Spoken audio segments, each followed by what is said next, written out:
قبلہ اول خطرے میں. کیا قبلہ اول یہودیوں کی سرپرستی میں دیا جا رہا ہے؟ کیا مسجد اقصی میں اب یہودی عبادت کریں گے؟ اس وقت مسجد اقصی کس کی سرپرستی میں ہے؟ یروشلم کے مقدس مقامات پر ہاشمی بادشاہوں کی سرپرستی کا اصل سچ کیا ہے؟ شریف مکہ کون تھا؟ اس کا نسب کیا تھا؟ پہلی جنگ عظیم میں عثمانی خلافت کے خلاف بغاوت کیوں کی؟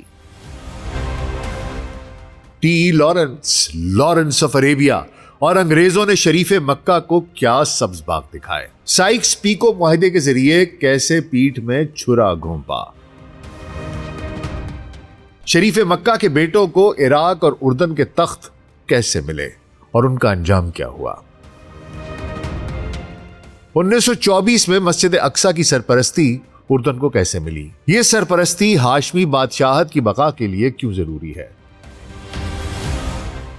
مڈل ایسٹ آئی کا بے نقاب کردہ کشنر ہکبی پلان کیا ہے؟ امریکہ اسرائیل مل کر الاقصی کا کنٹرول اردن سے کیسے چھیننا چاہتے ہیں؟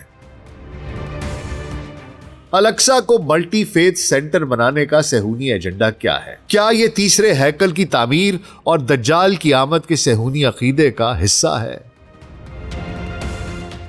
قبلہ اول پر صہیونیوں کا مکمل کنٹرول کیا تیسری عالمی جنگ کا نقطہ آغاز ثابت ہوگا؟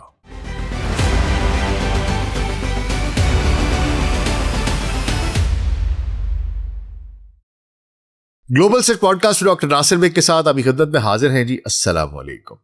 یروشلم مسلم امہ کا دھڑکتا ہوا دل اور جیو پالیٹکس کا حساس ترین مرکز، بحیرہ روم کے مشرق میں واقع تاریخی و مقدس شہر جس کی مٹی صدیوں سے انبیاء کی گواہ اور 3 بڑے آسمانی مذاہب کا محور رہی ہے.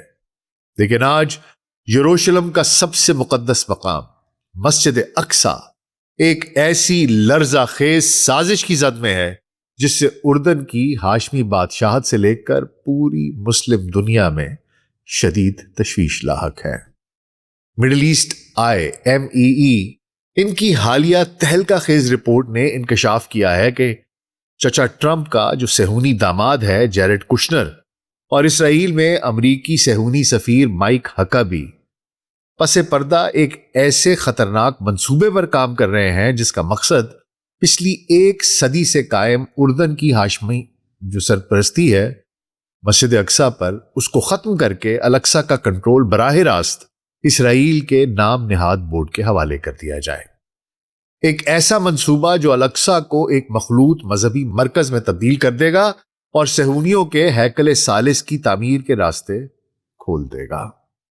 آج ہم شریف مکہ کی تاریخ، انگریزوں کے دھوکے، ہاشمی سرپرستی کے آغاز سے لے کر کشنر ہکبی پلان کے ان ہولناک جیو پولیٹیکل اثرات کا بھی پوسٹ مارٹم کریں گے جو دنیا کو تیسری عالمی جنگ کے دہانے پر دھکیل سکتے ہیں.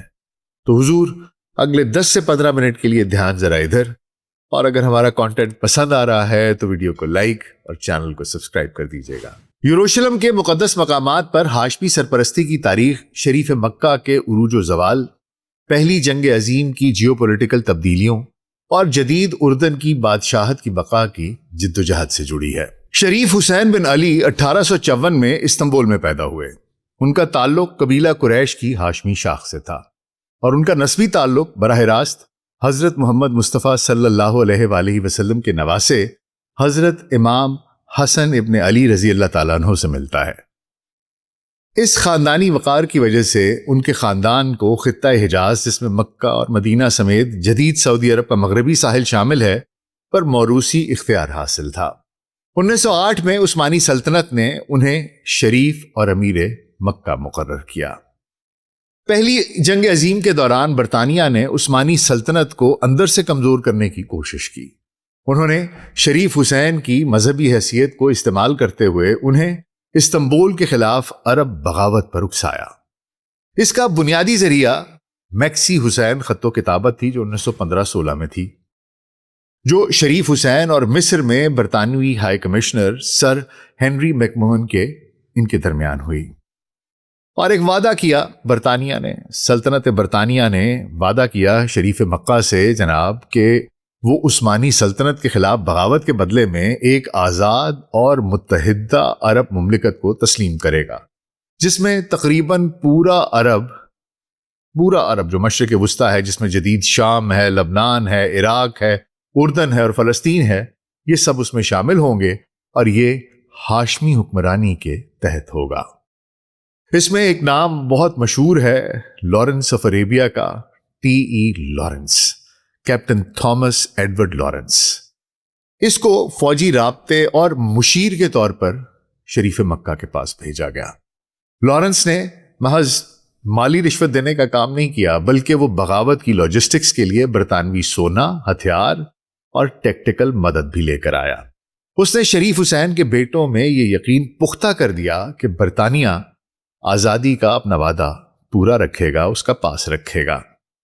عثمانی خلافت سے انحراف 1916 میں ہوا۔ جون 1916 میں شریف حسین نے باقاعدہ طور پر عثمانی خلافت کے خلاف عظیم عرب بغاوت کا اعلان کر دیا اور ہاشمی افواج نے عثمانی سپلائی نیٹ ورک بشمول حجاز ریلوے کو سبوتاژ کیا اور برطانوی افواج کے ساتھ مل کر عقبہ اور دمشق پر قبضہ کر لیا۔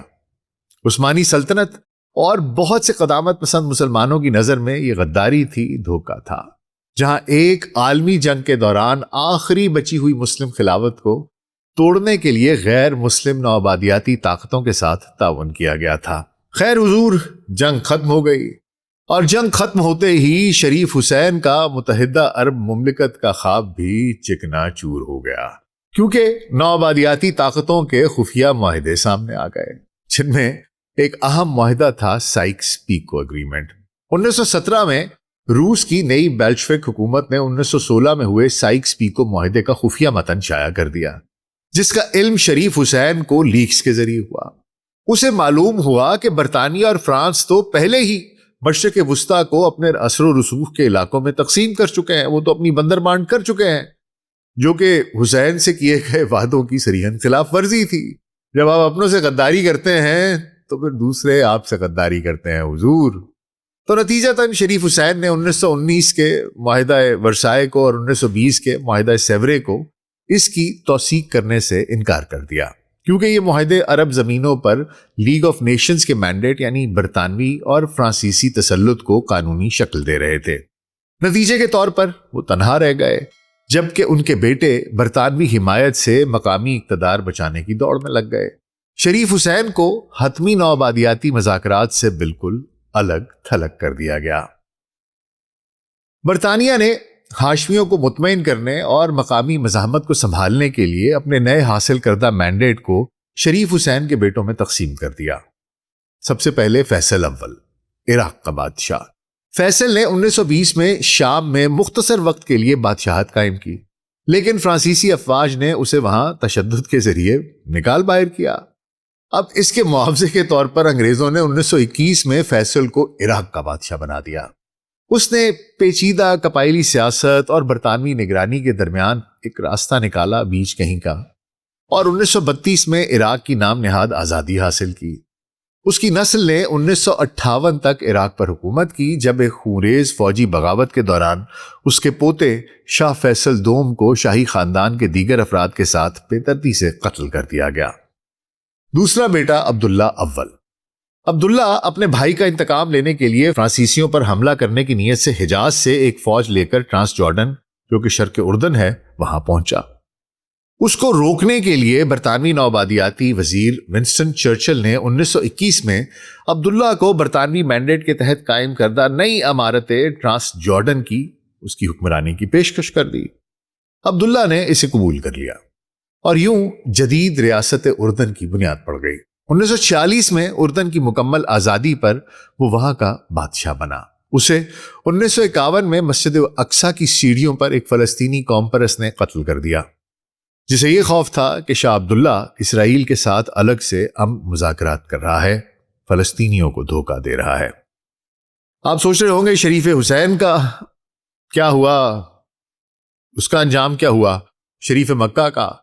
تو جب حضور برطانوی حمایت ختم ہو گئی تو عبدالعزیز جو السعود تھا، جدید سعودی عرب کا بانی، اس کے فوجی دباؤ کے سامنے حجاز پر حسین کی حکومت ختم ہو گئی۔ 1924 میں شریف حسین تخت سے دستبردار ہو گیا اور انگریزوں نے اسے جلا وطنی پر مجبور کر دیا۔ پھر پہلے اسے عقبہ بھیجا گیا اور پھر بحیرہ روم کے جزیرے قبرص منتقل کر دیا گیا۔ سیاسی طور پر مکمل تباہ اور گرتی ہوئی صحت کے ساتھ اسے زندگی کے آخری ایام اردن میں گزارنے کی اجازت دی گئی، جہاں 1931 میں اس کا انتقال ہوا۔ وہ یروشلم میں مسجد اقصی کے احاطے میں دفن ہے۔ اچھا حضور، یروشلم کے یہ جو مقدس مقامات ہیں ان پر ہاشمی سرپرستی کا آغاز مارچ سن 1924 میں ہوا۔ مکہ میں اپنی حکومت کے خاتمے کا سامنا کرتے ہوئے یروشلم کی مسلم اور عیسائی قیادت نے، جس کی سرپرستی سپریم مسلم کونسل کر رہی تھی، شریف حسین بن علی کی بیعت کی اور انہیں ان مقامات کا باقاعدہ سرپرست تسلیم کیا۔ 1948 کی عرب اسرائیل جنگ کے بعد اردن نے مغربی کنارے اور مشرقی یروشلم کا کنٹرول سنبھال لیا۔ اس نے یروشلم اسلامک وقف کے ذریعے اس احاطے کے انتظام کو باقاعدہ شکل دی، جو ایک ایسا ادارہ ہے جس کی مالی معاونت اور نگرانی براہ راست اردن کی وزارت اوقاف اور اسلامی امور کرتی ہے۔ اس وقف میں یروشلم کے ممتاز فلسطینی اسلامی اسکالرز، قانونی ماہرین اور کمیونٹی رہنما شامل ہیں، لیکن تمام تقرریاں اور تنخواہیں براہ راست اردن سے منظور ہوتی ہیں۔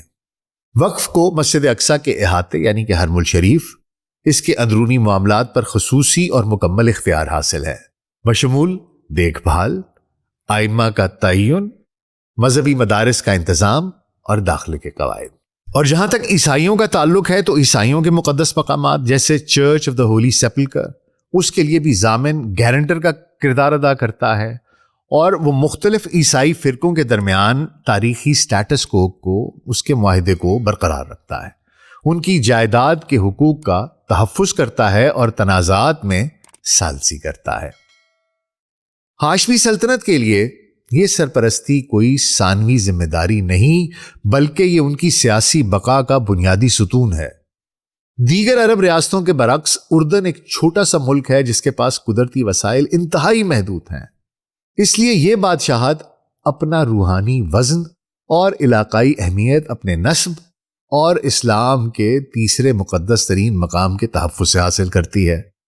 اس مقدس کردار کے بغیر ہاشمی اپنا نظریاتی تحفظ کھو دیں گے اور ایک کمزور سیکولر آمریت میں تبدیل ہو جائیں گے جو طاقتور پڑوسیوں کے رحم و کرم پر ہوگی۔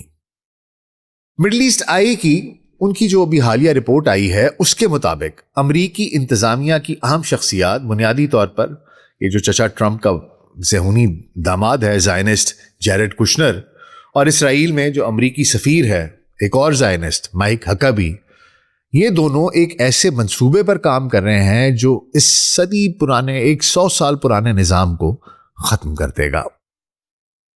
اچھا، اس مجوزہ منصوبے کا مقصد یروشلم کے مسجد اقصی کمپلیکس میں اردن کے زیر نگرانی کام کرنے والے اسلامک وقف کے خصوصی اختیار کو مکمل طور پر ختم کر دینا ہے، اور اس کی جگہ ایک نیا انتظامی ادارہ قائم کیا جائے گا جو براہ راست اسرائیلی حکومت کا مقرر کردہ ہوگا یا اس کے زیر اثر ہوگا۔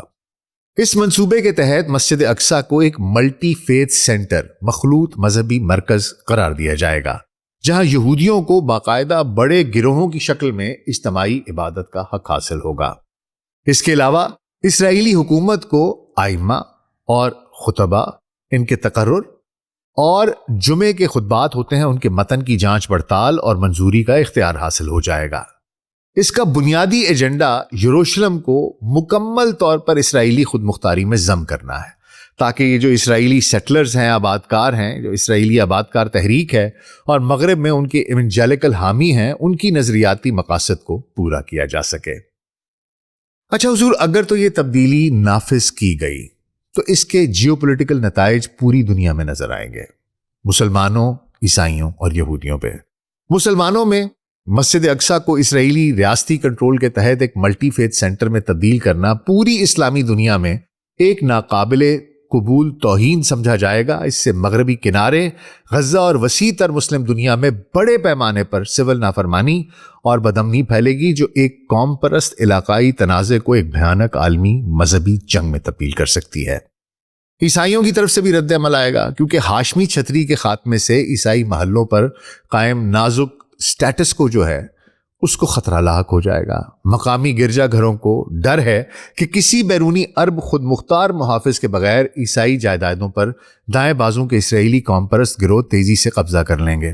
اور میں آپ کو یہ بتا دوں کہ صہیونی جو ہیں، کیونکہ لگتا ہے ایسے ہی ہے نا کہ یہ بڑے شیر و شکر ہیں صہیونی، اور جو مسیحی ہیں صہیونی مسیحیوں کا تمسخر اڑاتے ہیں، نعوذ باللہ حضرت عیسیٰ علیہ السلام کا تمسخر اڑاتے ہیں، حضرت بی بی مریم کا تمسخر اڑاتے ہیں، بڑی شدید نفرت کرتے ہیں۔ اور آپ ایسی بہت سی ویڈیوز ہیں جن میں دیکھا جا سکتا ہے کہ ان کی جو ریبائز ہیں وہ گزرتے ہوئے جب جاتے ہیں، جی عام لوگ جب گزرتے ہوئے جاتے ہیں کسی مسیحی کے پاس سے، کسی چرچ کے پاس سے، کسی پادری کے پاس سے، تو تھوکتے ہیں، کسی چرچ کے سامنے سے گزرتے ہیں تو تھوکتے ہیں۔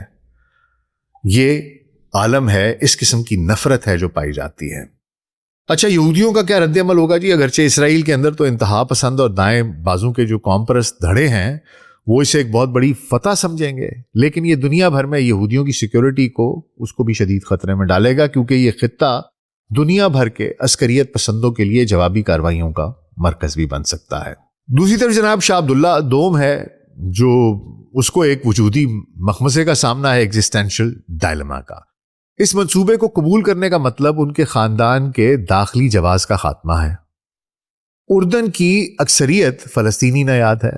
اگر بادشاہ نے الاقصی کا کنٹرول ملعون یاہو کے حوالے کر دیا تو اردن کے اندر ایسی بغاوتیں اٹھ سکتی ہیں جو شاہی تخت کو گرا دیں۔ دوسری طرف اس منصوبے کی مخالفت کی صورت میں اسرائیل اور امریکہ کی طرف سے شدید اقتصادی اور سیکیورٹی پابندیوں کا خطرہ ہے، جن پر اردن جس طرح پانی، انٹیلیجنس اور مالی امداد کے لیے بہت زیادہ انحصار کرتا ہے۔ دیکھیے حضور، اس کے نا 3 سیناریوز بنتے ہیں۔ پہلا سیناریو یہ بنتا ہے کہ بادشاہ شدید امریکی اور اسرائیلی دباؤ کے سامنے جھک جاتا ہے اور وقف پر حقیقی انتظامی اختیار چھوڑ کر محض ایک علامتی خطاب قبول کر لیتا ہے۔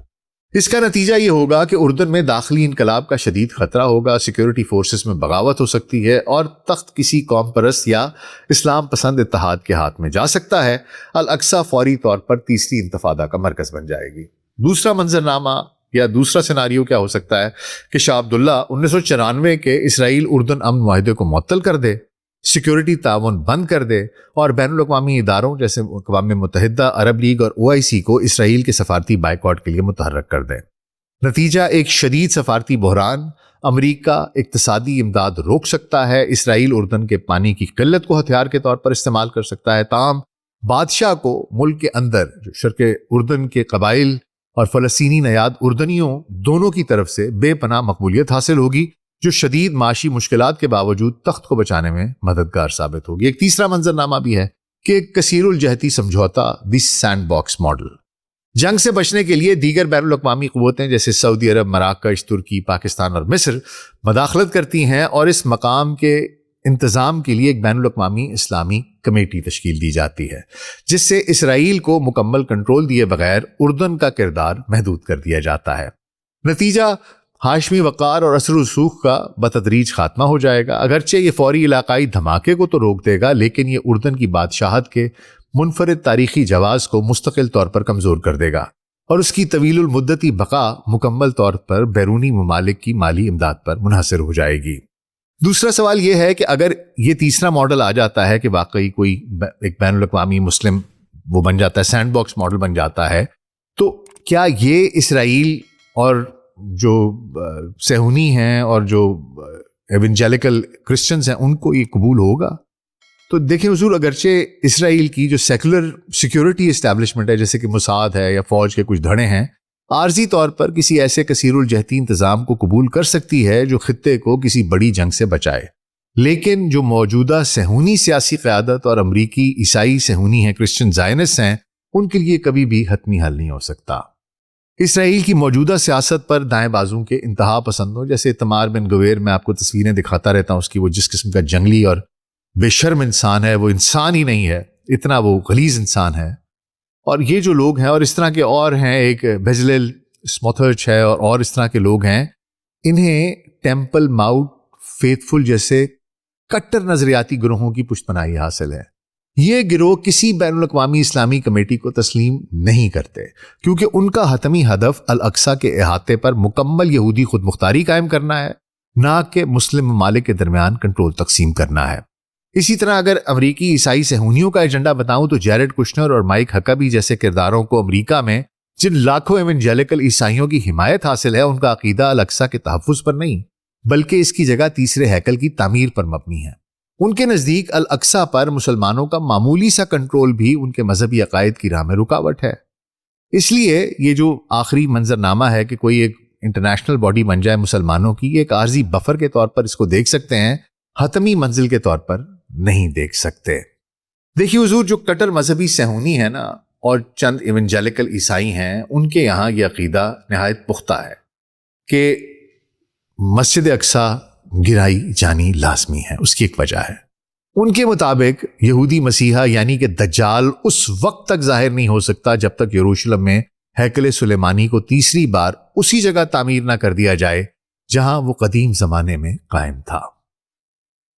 یہ جو ایونجیلیکل کرسچنز ہیں وہ کہتے ہیں کہ جی حضرت عیسیٰ آئیں گے، یہ یہودی کہتے ہیں کہ جی ہمارا مسیحا آئے گا، اور وہ اس ایونجیلیکلز ہیں وہ کہتے ہیں کہ جی حضرت عیسیٰ آئیں گے، وہ ہمیں لے کر آسمان پر چلے جائیں گے اور نیچے دنیا میں تباہی جو بھی ہوگی ان سب کو اوپر عذاب آتا جائے گا۔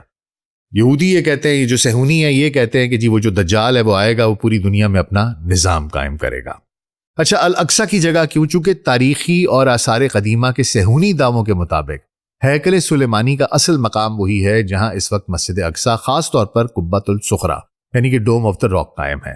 اس لیے ان کے نظریے کے مطابق ہیکل کی تعمیر کا مطلب مسجد اقصی کے موجودہ اسلامی ڈھانچے کا مسمار ہونا یا اس میں بنیادی تبدیلی لانا لازم ہے۔ حالانکہ جو ایکچوئل جیولوجسٹ ہیں، جو تاریخ دان ہیں، ہسٹورینز ہیں، وہ یہ بتاتے ہیں کہ جی اصل میں ٹیمپل اس جگہ پر نہیں تھا، لیکن بہرحال کیونکہ انہیں دشمنی ہے اور انہوں نے مسجد کو نقصان پہنچانا ہے اور ان کا اصل مقصد ہی کچھ اور ہے، اس لیے وہ کہتے ہیں کہ ہم اسی جگہ پر اس کی تعمیر کریں گے۔ اس کی بہت سی عملی تیاریاں بھی ہو چکی ہیں، یہ محض باتیں نہیں ہیں۔ اسرائیل میں دی ٹیمپل انسٹیٹیوٹ نامی ادارہ دہائیوں سے ہیکل ثالث یعنی کہ تھرڈ ٹیمپل کے لیے مٹی کے برتن، کاہنوں کے لباس اور یہاں تک کہ سرخ گائے ریڈ ہائفرز کی پرورش کر رہا ہے، جن کی راکھ کو ان کے عقیدے کے مطابق ہیکل کی زمین کو پاک کرنے کے لیے استعمال کیا جائے گا۔ اگر اسرائیل الاقصی کو گرانے یا اس پر مکمل قبضہ کرنے کی کوشش کرتا ہے تو صہیونیوں کے نزدیک یہ ان کے مسیحا یعنی کہ دجالی دور کا آغاز ہو جائے گا، لیکن مسلمانوں کے نزدیک یہ زمین پر ملحمۃ العظمیٰ یا ملحمۃ الکبریٰ کا بگل ہوگا۔ مسجد اقصی محض ایک جیو پولیٹیکل زمین کا ٹکڑا نہیں ہے، یہ دنیا کے 2 ارب مسلمانوں کے لیے قبلہ اول اور ان کے عقیدے کا اہم حصہ ہے۔ اس کی حرمت پر آنے والی کوئی بھی آنچ دنیا کو بارود کے ڈھیر میں تبدیل کر سکتی ہے۔ الاقصی کی مسماری کی صورت میں کوئی بھی عرب یا مسلمان حکمران، خواہ وہ کتنا ہی امریکہ نواز کیوں نہ ہو، اپنی عوام کے غیظ و غضب کے خوف سے خاموش نہیں رہ سکے گا۔ یہ اقدام سعودی عرب، ایران، ترکی، پاکستان اور مصر جیسے ممالک کو، جو بہت سے شاید سیاسی طور پر اختلافات رکھتے ہوں، ایک مشترکہ عسکری اور سفارتی محاذ پر لا کھڑا کرے گا۔ مشرق وسطیٰ میں اس طرح کا مذہبی ٹکراؤ عالمی طاقتوں کو براہ راست جنگ میں جھونک دے گا۔ روس اور چین، جو مشرق وسطیٰ میں امریکہ اور اسرائیلی تسلط کو کمزور کرنا چاہتے ہیں، مسلم بلاک کے پیچھے کھڑے ہو جائیں گے۔ وہ کہ سامنے نہ آئے لیکن پیچھے ضرور کھڑے ہوں گے۔ دوسری طرف امریکہ، برطانیہ اور نیٹو ممالک اسرائیل کے دفاع کے لیے آئیں گے۔ اس کے علاوہ اس کے بہت سے اسٹریٹجک ایفیکٹس ہوں گے، جغرافیائی ناکہ بندیاں ہو سکتی ہیں، جس طرح کہ ہم نے ابھی دیکھا ہے۔ اسٹریٹجک راستے جیسے آبنائے ہرموز ہے، نہر سویز کے ساتھ آبنائے باب المندب ہے، یہ فوری طور پر بند ہو جائیں گے، جس سے عالمی معیشت اور توانائی کی ترسیل سیکنڈز میں مفلوج ہو جائے گی۔ دنیا بھر کے شہروں میں موجود مسلم اور عیسائی یہودی آبادیاں آپس میں ٹکرائیں گی، جس سے مغرب کے اندر داخلی سیکیورٹی کے شدید بحران پیدا ہو سکتے ہیں۔ سابق اسرائیلی انٹیلیجنس شن بیت کے کمانڈر ایہود یتوم نے خود اعتراف کیا کہ الاقصی پر کوئی بھی بڑا حملہ پوری مسلم دنیا کو اسرائیل اور مغرب کے خلاف لا کھڑا کرے گا، جو کہ ایک مذہبی جنگ ہوگی اور یہ تیسری عالمی جنگ کا سبب بن سکتی ہے۔ لہٰذا الاقصی کا معاملہ صرف اردن کی بادشاہت کا نہیں ہے، یہ پوری امت مسلمہ کا بلکہ پوری انسانیت کی امن اور بقا کا معاملہ ہے۔ اس لیے جیرڈ کشنر اور حقہ بھی، دونوں کو میرا مشورہ یہ ہے کہ جو کچھ بھی کرو یہ سوچ کر کرنا کہ اس کا اثر اربوں انسانوں پر ہوگا. لیکن میں یہ بھی جانتا ہوں کہ اپنے دجال کو بلانے کے لیے، اپنا ہیکل ثالث بنانے کے لیے تمہیں اربوں معصوم انسانوں کی قربانی دینی پڑے تو تم وہ بھی کرو گے، کیونکہ یہ تمہارے خمیر میں ہے. بہرحال حضور، آپ کے خیال میں کیا یہ اس طرح کرنے جا رہے ہیں؟ اور کیا یہ جو میری نشاندہی ہے کہ اگر ایسا ہوا تو تیسری عالمی جنگ کا آغاز ہوگا، آپ کی اس بارے میں کیا رائے ہے؟ کہ میں درست یہ کہہ رہا ہوں یا میرا نظریہ غلط ہے؟ آپ کامنٹس میں مجھے ضرور بتائیے گا. اپنا بہت خیال رکھیے گا. شکریہ.